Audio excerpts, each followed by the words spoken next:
Welcome to Wealth Coffee Chats, folks, for your daily live updates. Get the most out of today's episode by participating in the chat. Make sure you ask some questions, be part of the conversation, have a bit of fun, grab a coffee or a tea, take some notes, and get ready to start your day, folks. Quick few housekeeping rules, though. No spamming, no advertising or self-promotion in the chat. That's not on. Be kind and respectful to everyone when participating. And most of all, have a good time. Real estate investing can be your biggest asset. It also can be your most expensive asset when it comes to getting it right or getting it wrong, folks. It can be time-consuming, stressful, and that's why here at Positive, we have what's called a 6-star team, a full-service team that provides integrated wealth and property investing solutions and services simply designed to help you progress towards your goal of passive income through your property portfolio, folks. Make sure you check out our other podcasts on the Positive Mentor Network. Not only is there Wealth Coffee Chats, there's the Urban Property Investor. Drops every Wednesday with straight talking investing strategies and lessons with Sam Saggers. Property Investor Tales. This is where our clients, you guys, share real life stories from property investing, hosted by some of our advisors and strategists.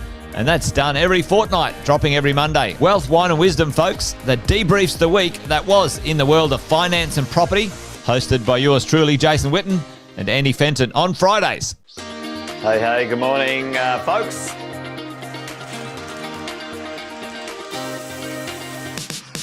Good morning, everybody. Welcome to another Wealth Coffee Chat. Hope you're well, folks, wherever you are. There it is, team. Morning. Morning, wherever you're tuning in from today. Early bird gets the worm, they say. Here at Positive, we offer a 6-star team. It's a team that help you at every stage of your wealth creation journey.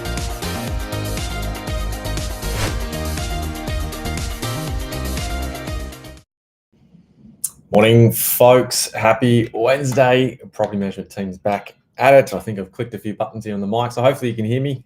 Maybe give us a bit of a shout out in the chat if you can hear and see me okay. But happy Wednesday. Welcome along to Wealth Coffee Chats. If you haven't met me before, my name's Cash Shoston, here representing the part of the 6-star team out of the property management group. Listen, if you've been around for a little while now, I think I've had this gig for a little while. They keep letting me back in. We have a bit of a rant, we have a bit of banter, a bit of a conversation, try and solve some solutions when it comes to holding property with your property management team. And so I represent one of the stars of that 6-star team here at the Positive Collective Group. So welcome along if it's your first time here. Myself, a bit of a snapshot there, 15 years in this industry, team. And I've got another story for you today. I won't let you down in that regard. And I thought it was an interesting conversation. I saw this post actually generated almost 100 comments, and between a few landlords and opinionated people around the country. And I thought I'm going to keep scrolling, find out what's going on in the world. And I thought I'd bring it here to Wealth Coffee Chats and have a bit of a chat. So 8:10 Queensland time. Yes, we jump on every Wednesday, talk a bit of property management. So that's what I'm here for. Hopefully you're all well. Hopefully you've got a cup of coffee this morning and that you've been listening into the advising team, the tax team yesterday, and learning a thing or two, because today I want to share with you guys, one tactic that is costing landlords thousands over a period of time. And I found an example of that this morning, because it never ceases to amaze me, team. In 15 years doing this from a property management perspective, and being a landlord like yourselves and a tenant in my time, you learn what works and you learn what doesn't work. And never ceases to amaze me that I see the same tactics, the same strategies, or lack thereof planning, get landlords in some sticky situations. And here's one today that I thought I'd share with you. And from my opinion, I think it's costing this owner thousands. Maybe they'll solve it, maybe they won't. I'm not too sure, but maybe you guys got a bit of an opinion on it as well. So what's this one tactic that costs landlords thousands of dollars? So I'm just going to quickly summarize this quick post, team. You let me know in the chat what you think about it. But hey, listen, my tenants have been fantastic. They've been in the property for 5 to 6 years now. So decent amount of time in this world today. Hey, I've never had a single issue. Everything's been okay. The place is always spotless. Hey, listen, they've even done some minor upgrades to the property, replaced some torn lino, etc. And they haven't asked me for a dime. I've always kept the rent lower because they're looking after the property. Now, I just found out some of these things that the tenant has reported via the property manager has actually never been reported through to me. So there's some communication issues there potentially. But hey, the house hasn't looked any better from the past. The property manager is now suggesting a bit of an increase, $680 per week to $750 per week. And the house next door has just rented for $780. Hey, listen, costs have gone up. I don't want to lose tenants. What would you consider a fair rent increase?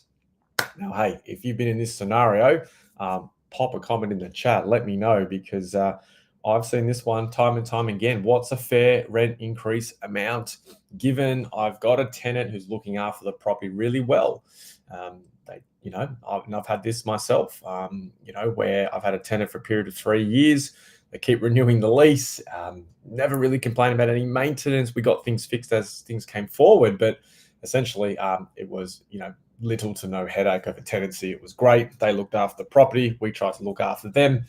We always communicated and responded really fast. But in turn, over those 3 years, part of our strategy and belief and philosophy was that it was a bit of a business. It wasn't a charity, so to speak. And yeah, look, Sarah jumps on today and says, hey, listen, I'm in this situation too. And it's an interesting one because us as humans, I don't know about you guys, but, I always try to see the good in people. I try to be positive. I have been in this scenario myself where I have, to a degree, kept the rent I did keep the rent below market rent. I learned some lessons along the way, and perhaps I'll do that differently today. So in this scenario, 6 years, he's saying the tenant's great. I've kept the rent low. Now let's just assume maybe there was 1 or 2 increases over that time, and 680 sounds a pretty good amount of rent. I have zero transparency on where this property is located, but let's assume it's somewhere in Metro Australia. And hey, listen, now the property next door is renting for $780. So all of a sudden we're starting to see some other activity in and around our surrounding areas. In this case, $100 a week above where their property is sitting. Now, obviously, we have no transparency or context to condition of property, number of bedrooms, etc. But given it's in the post, let's assume it's comparable in this case to sort of unpack today's conversation. Now, $100 a week over a 52-week period is $5,200, right? You guys can do the math. I think that's a lot of money. Certainly, if you put a bag of $5,000 cash in front of me, I'm going to want to take it. So why isn't the owner jumping at this one? It's a really interesting story. They are trying to be fair. They definitely have a bit of value on the way the tenant is maintaining the property.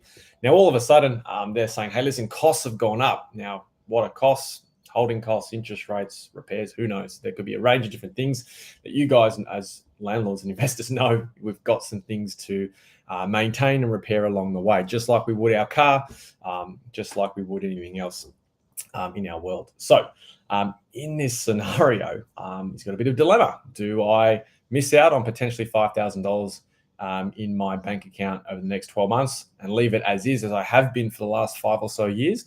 Or do I make a move, make a jump, take my property manager's suggestion and propel that rent forward to at least $750 per week? Interesting one. What do you guys reckon you'd do, right? You've had this ongoing relationship for 6 years with the tenant. Everything seems to be good. And now we're about to, at least put a, $70 to $80, potentially $100 rent increase in front of them, which over a 6-year period, team, that is going to seem like a very significant increase in the moment, regardless of rental market activity, regardless of whether we can justify it or not, and we should be justifying it. In this case, it sounds like he can. It's going to seem like a big hit. If you woke up tomorrow and got a letter, I don't know about you, but your health insurance sends you a letter in the mail, and all of a sudden you've got a price premium hike. You don't necessarily feel good about it. I don't know about you, but I don't smile on those letters. It's like, here we go again, right? Got to adjust. And so regardless of market activity, it's going to feel like a really significant jump for the tenant. It sounds like the owner's on the side of the fence of maybe going, hey, I've got a good tenant. I don't want to break what's not broke. I don't want to try and do something that's not broken here. I want to keep the relationship ongoing. There's certainly a level of value they place on the tenancy given the way they look after the property. And I think that's a good thing. But is that worth $100 a week at the cost of less revenue for you as the investor? Then that's the decision you've got to make. Are you running a business or you're running a charity? And I think it's okay either way. If that's your decision, that's how you want to run your investment properties.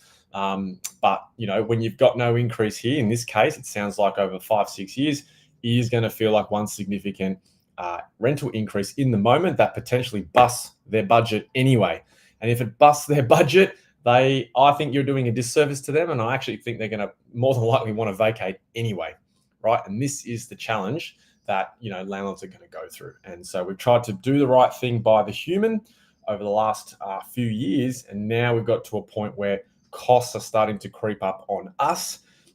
Where potentially in this case, it sounds like passing that on to meet market demand. And then all of a sudden, the tenant, is potentially, that tenancy is at risk of vacating. And now if they vacate, as we've spoken before, if you've been here on Wealth Coffee Chats, when you have a tenant that vacates, you're looking at some reletting costs. Now, if you've got a property manager on your team, regardless of where they are in Australia, and regardless of where your property is for that matter, there are going to be some reletting costs. Realestate.com, photos, marketing, letting fees, etc. There's some things in there. And what we do know when you relet a property, when you have a tenant vacate on you and you look to secure another one, that turnover cost, that relet cost, can be anywhere from $2,500 to $3,500 when you add up that scenario, costs, changeover of vacancy, etc. And so, in this case, hey, we might have one big hit of $5,000 injection in the next 12 months, but it's going to cost us $3,000 to do it. And so it's a $2,000 net scenario in this case. Now, when you look at it like that, it seems like a lot of fuss for $2,000, doesn't it? And at the same time, you might have strained the relationship with the tenant and you might have caused a vacate. So a lot of the times, team, it's I think that the mistake or the errors I think landlords make is we're quite passive or too passive, and property managers for that matter, too passive for too long till it comes to a head, and then someone needs to make a move. In this case, what has triggered the owner's move is rising costs. Now, like I say, interest rates, maintenance, upkeep, rates, etc. He has needed to move because it's coming out of his pocket.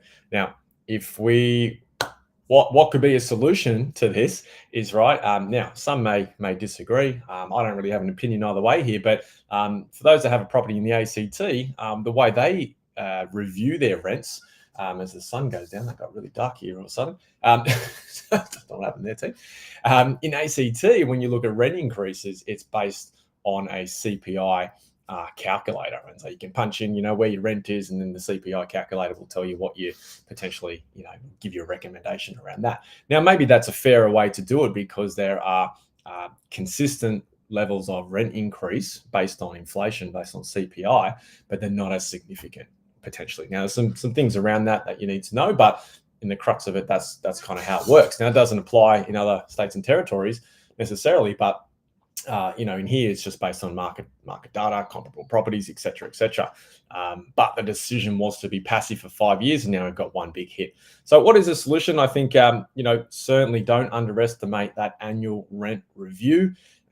It's a tagline I think most landlords make that mistake, property managers for that matter too, where they're quite passive through that process.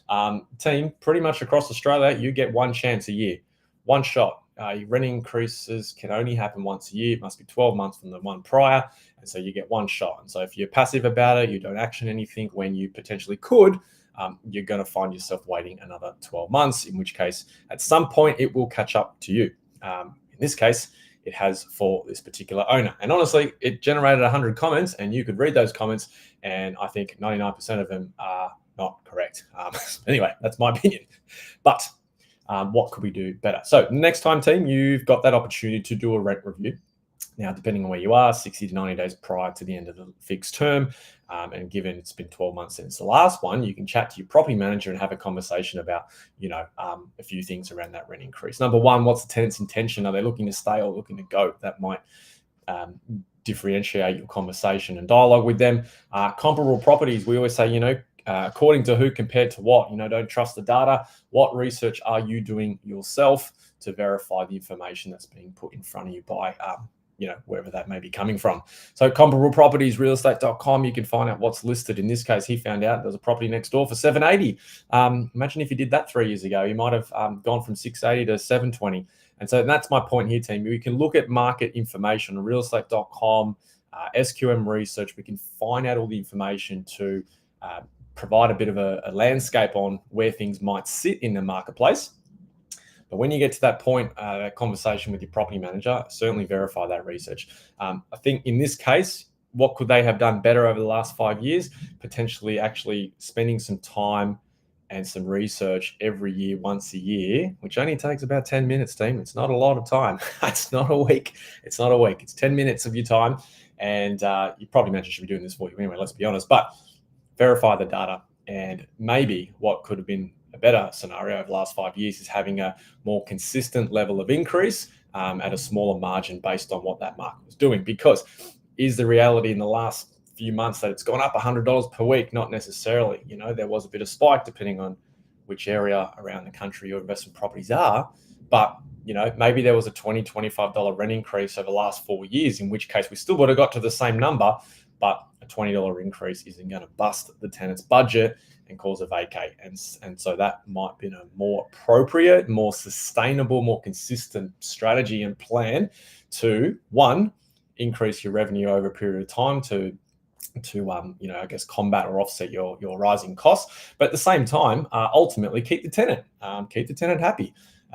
Maybe 6 years turns into another 2 years. And so that's what we're looking to do here. So without knowing the outcome of this, potentially this one's at risk of, becoming vacant, given the significant injection of a rent increase at potentially $100 per week.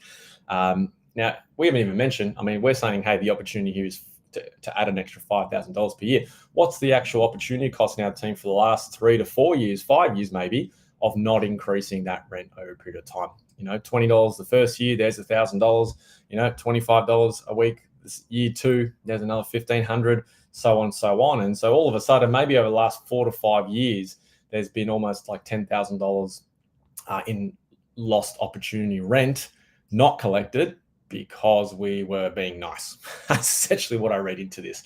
And so, if you had the $10,000 that we didn't collect over the last 4 years, and you had an opportunity, to obtain or generate another $5,000 over the next 12 months, and you had a bag of cash of $15,000 in front of you, would you take it? Would you make a different decision back then? Potentially, I think most people would. So that's my little point across today. Jeff says, g'day. Hope you're well, Jeff. Hope you're well. Thanks for tuning in as always. But that's it, team. I think, look, you've just got to be very mindful where the information's coming from, verify it. Don't underestimate that rent review. Don't make that error, because it will cost you thousands of dollars at some point in time, no matter how good we're trying to be. And so there is a method to the madness, team, as always. So, like I say, if there's any questions, you are in this situation, you're in this challenge, you've got an upcoming rent review, you want to get some sort of bullet points around how to sort of handle it, as always, available anytime for you guys. Only email down below there. You can shoot me an email, and I'll be happy to help and give my opinion. So that's it for me, team, for Wealth Coffee Chats, Wednesday, 12th of November. Don't forget, 8:10 Queensland time tomorrow, the financial planning team will be on. So one of the team will jump on, and I'm sure we'll learn a thing or two as well. So that's it for now. Thanks for playing full out, and that's it. Bye for now. Thanks for watching another episode of Wealth Coffee Chat, folks. Make sure you like, subscribe, and turn on your notifications so you never miss a thing when we go live. Improve your portfolio and investing game, folks, with Wealth Coffee Chats live every morning at 8:10 each weekday. Make sure you join us. Previous episodes are also available wherever you get your podcasts, folks, as well as our other podcasts from the 6-Star team here at positivementor.com.au.